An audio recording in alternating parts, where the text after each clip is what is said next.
If a judge in a courtroom hearing looked at you as the defendant and said, okay, I know for a fact that you did it, but I'm willing to overlook it. So my ruling is I find you not guilty. Knowing that he was right, that you did the crime, how would you feel, though, to know that it had been completely forgiven? This is the Reology Podcast.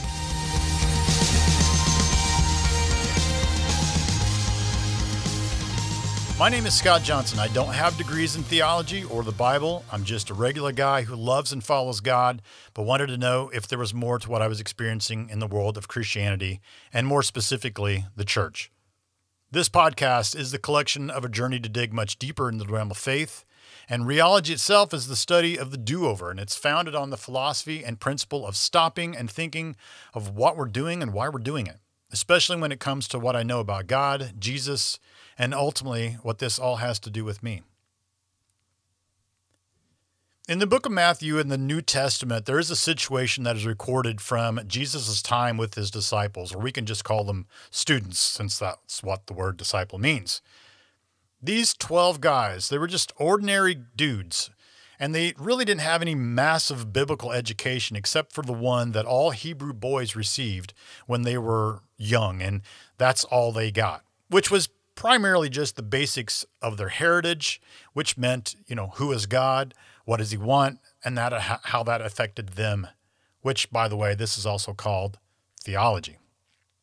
Now, they had grown up knowing that God had a kingdom in mind that he wanted to rebuild using a specific chosen one or chosen vessel or a chosen king, and we know that to be, obviously, Jesus.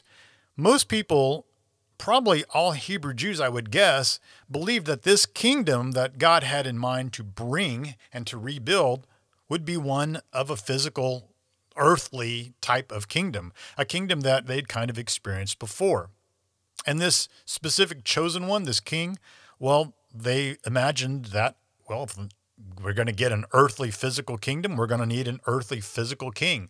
So they felt like this chosen one would be a real physical king as well. So the 12 disciples, the 12 students, they thought exactly the same way. And matter of fact, they were constantly trying to figure out the right time and the right place to actually anoint and crown Jesus as that earthly king. They were also constantly thinking about, what role each of them would play in this new kingdom. And they jockeyed constantly for positions of importance, of power. So here in chapter 18 of Matthew, they're doing it again. They come to Jesus to ask this so very, very, very important question, which is, Jesus, who would you say, in your opinion, would be considered the greatest in this new kingdom that you're coming to build? Basically, they're looking for the requirements. What's the requirements of this new job? Hoping that they matched up, as they're interested in filling the bill and they want to apply for open positions. But instead of getting their answer, Jesus starts teaching about words like sacrifice and selflessness. And more specifically here, that I'd like to focus on, he starts telling them this story in verse 23. Jesus says that this new kingdom of heaven is like a king who calls in all of those in the kingdom who owes him money. And this would have been a situation of a bondservant. A bondservant in those days would have been a person who is enslaved to the authority because of their debt. And at any time, they can be called upon to serve because of that debt. The king is calling these people in because he wants to settle his debts.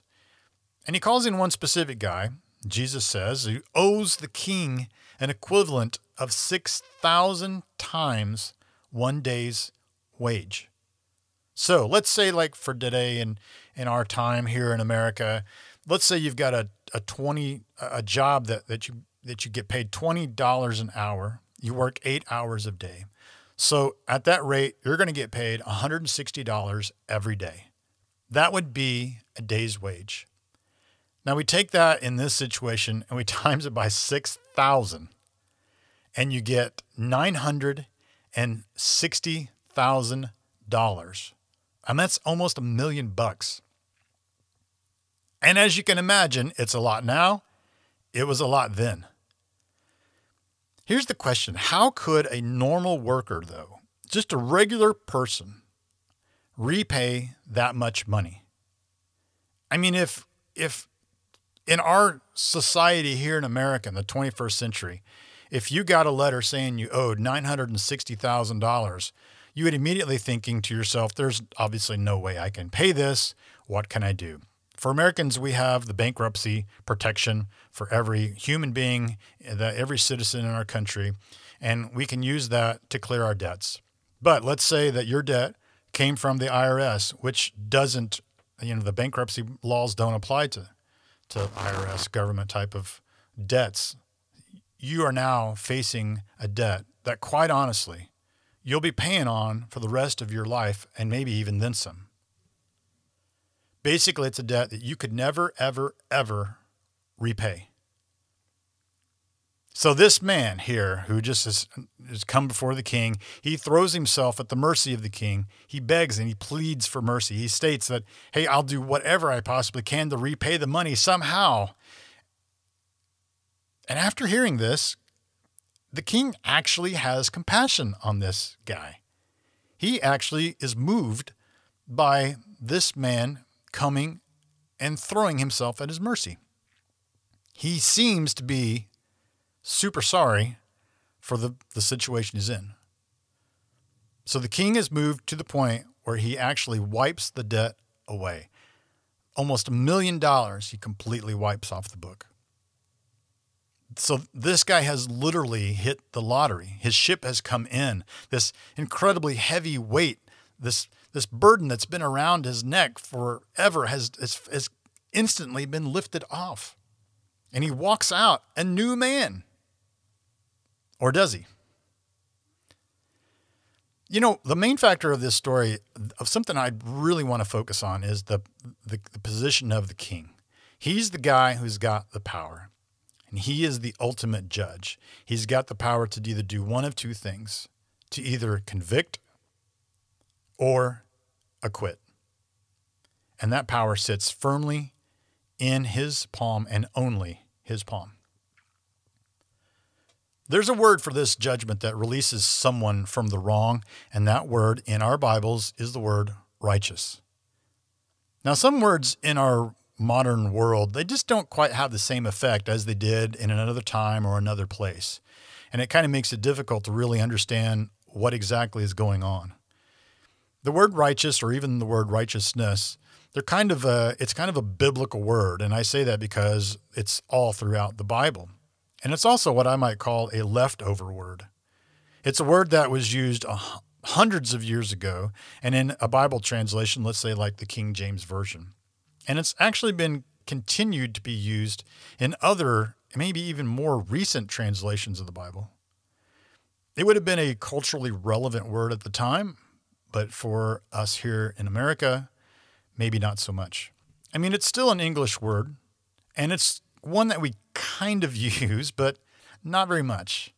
We recognize it. It is English, but honestly, we just don't really have a great grasp of its actual meaning or how it relates to us in our personal world. I mean, seriously, it wasn't too long ago when the word righteous was associated with a teenage mutant ninja who just happened to be a turtle. Because we might just pass the word off to mean, very, very cool. But in reality, that's not it. Now, if you look righteous up in the dictionary, you're going to see that it means being morally right or justifiable. The word righteousness would be the quality of righteous, that you have that quality. And then that word justifiable, that means being declared righteous before God, being made right in God's eyes. This word is definitely a courtroom term. There's no doubt about that. And it's obviously a courtroom term because Jesus is using it in a courtroom setting. So the word righteous is all throughout the Bible. It's everywhere. But the first time we see it is actually found in Genesis chapter 7 and verse 1, which is the story of Noah. And the story of Noah is actually a story of righteousness. Since the Old Testament was written in Hebrew, the word righteous here in the Hebrew is the word sadiq. And that word sadiq means just, right, or correct. Now, sadiq comes from a Greek root word or a Hebrew root word, which is sadiq. And that word it literally means to acquit. So, like I said, the word righteous is very much a courtroom term. It's a judicial word. So that's why it fits so well with Jesus' story. Because if someone has been charged with a crime and they go before the judge for justice, at the end of that, there's a trial and a judgment. If the defendant is found innocent, then that defendant would be acquitted of the charge. He or she is found not guilty. The defendant comes out clean of any wrongdoing. The defendant is not wrong. He or she is right. Right in the judge's eyes. Righteous. Now, back to Noah. If we just take a step back in chapter 6 from 7, we see that the world at this point had pretty much gone to pot. Now, you think the day and time that we live in right now is pretty bad, and it is not great. This situation was actually way worse. I have seen and heard people over the years from generation to generation say things that Jesus must be coming back soon. Why? Because of the horrid shape of our world. But in Noah's time, it really was bad. And it had gotten so bad that God had actually come to the point where he wished that he hadn't even created humans in the first place. Now that's pretty bad. But in the mix of the whole population of earth, of all the people who are constantly thinking of evil things, for all the people who are doing their own thing, there was one single shining light, Noah. His life was singled out mainly for one reason, because he, quote unquote, walked with God. He was different from every other man on the whole planet because of his relationship with God, because he actually had one. And so in chapter 7 then, in verse 1, where we see the word righteous, after Noah had built the ark and just before the water was about to flood everything, God said to him this, he says, "Enter the ark, you and all your household, for you alone I have seen to be righteous." In other words, God declared Noah to be clean, to be free of guilt. This does not mean that Noah did not make mistakes. Of course he did. It does not mean that he was absolutely perfect in every way.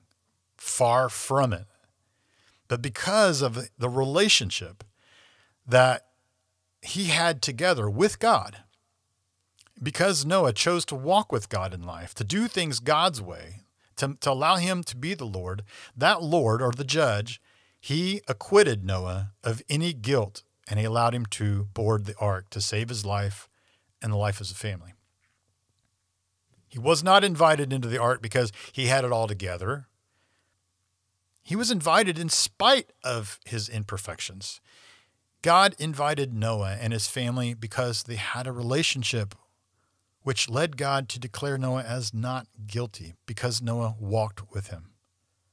You know, what an incredible thing to hear. I have seen you to be righteous.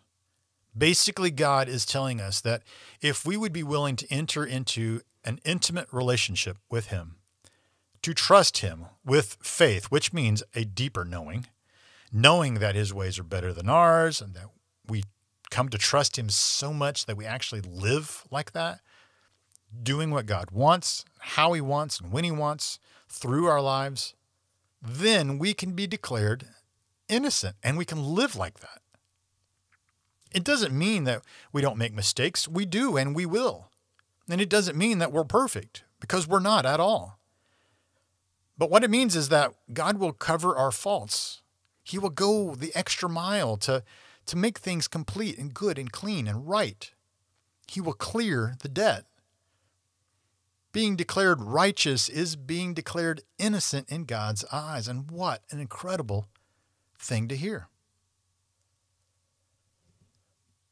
In 1975 in Cleveland, Ohio, a convenience store worker was robbed at gunpoint. He had acid thrown in his face and he was beaten with clubs severely, and then he was shot multiple times to his death. Soon after, Ricky Jackson, an 18-year-old kid, and his two good friends, Wiley and Ronnie Bridgman, they were arrested for the murder. They went to trial. And on the witness account of a 12-year-old boy, they were charged with the crime and sentenced to die by way of the electric chair. So at 18 years old, Ricky went to death row for a crime that he actually did not commit. Just 2 years later, Ricky's sentence was actually adjusted to life in prison because of some technicality. But for 39 years, Ricky lived a life in prison knowing that he was wrongfully convicted. He knew that he was innocent. And after several attempts to prove that over the years, a break finally came from the same 12-year-old witness from 39 years ago. After all those years, he came forward to rescind his testimony. And he had said that he was coerced into making it by the police all those years back. So finally, in 2014, Ricky Jackson was set free. He recalled his justice as a, quote, rebirth. Ricky was set free because he was actually innocent. I think how sweet it should be for someone guilty to hear the words, "You're clean." For some of this, those words just don't sink in for some reason. They don't seem to make a lasting effect. And we call those people self-righteous because they are right in their own eyes. And going back to the debtor in Jesus' story, who the king had pardoned, I mean, he felt amazing after he got that pardon. I mean, he felt wonderful, but not for the right reason. He felt great because he didn't have to make payments the rest of his life. He felt great because he wasn't sitting in jail at that very moment. And this was an experience that should have changed his life, but it just didn't. It's as if he felt that he had kind of gotten himself out of this dilemma. He had kind of dodged the bullet, or he had worked his magic and gotten out of it, as if he had made himself right, which also means that he just really wasn't truly sorry for his debt. Because immediately after he walks out of the king's palace, I mean, just moments after being released from owing almost $1 million, being seen as righteous in the king's eyes, he runs into a man, possibly a neighbor, possibly family. And this man actually owes him money. And the debt was 100 denarii, or 100 days' wages. So using that same calculation from earlier, in our world today, that would be right around $16,000. Now, that's actually quite a lot of money. I mean, it's definitely not $1 million, but I mean, that's a considerable amount. So this man begs and he pleads and he throws himself at the mercy of this friend possibly. And he promises, somehow I will pay this back. I don't know how, but I will. But the newly justified man, he loses his temper and he loses his patience and he beats this guy up and he calls the police and has him thrown into jail. Unfortunately for this guy, the king would hear word of this and he calls him back into the palace in front of him. The king cannot believe what he's hearing. And he says this, "You evil servant, I forgave your entire debt when you begged me for mercy. But shouldn't you be compelled to be merciful to your fellow servant who asked for mercy too?" It's almost like he's saying, what are you, a monster? Are you unhuman? You have no feelings whatsoever? The king can't believe it. So he throws this guy into jail and he reinstates his debt. For those of us who have read the Bible, or we read the Bible on a daily basis, for those of us who go to church, for those of us who claim to know God, For those of us who have used this word righteous before, we have a serious responsibility to mean what we say, especially when we utter words like the word righteous out of our mouths. Because like in Titus 3:5, the judge saved us not because of our righteousness, of the righteousness we already had, not because we were right. We weren't. We were wrong. God's actions and judgments of acquittal, they have absolutely nothing to do with who deserves it. Because here's a shocker for you. No one does. Paul makes it pretty darn clear in his letter to those Christians living in Galatia in chapter 3 that we don't live according to the Old Testament law anymore. And we're only made righteous or right by faith. And what is faith? It's that knowing deeper of God, that deep, intimate knowing. Not knowing about him, but knowing him, an intimate relationship, which is a life of walking with him, just like Noah. Being declared right by God, that should change us. It should have a radical effect on our lives. Those words should reach down to the core of who we are and transform us into mercy people. But it only does so for those who recognize that they are actually guilty, those who are not self-righteous. So, the answer to the disciples' question initially, who is great? Jesus told this story as an answer.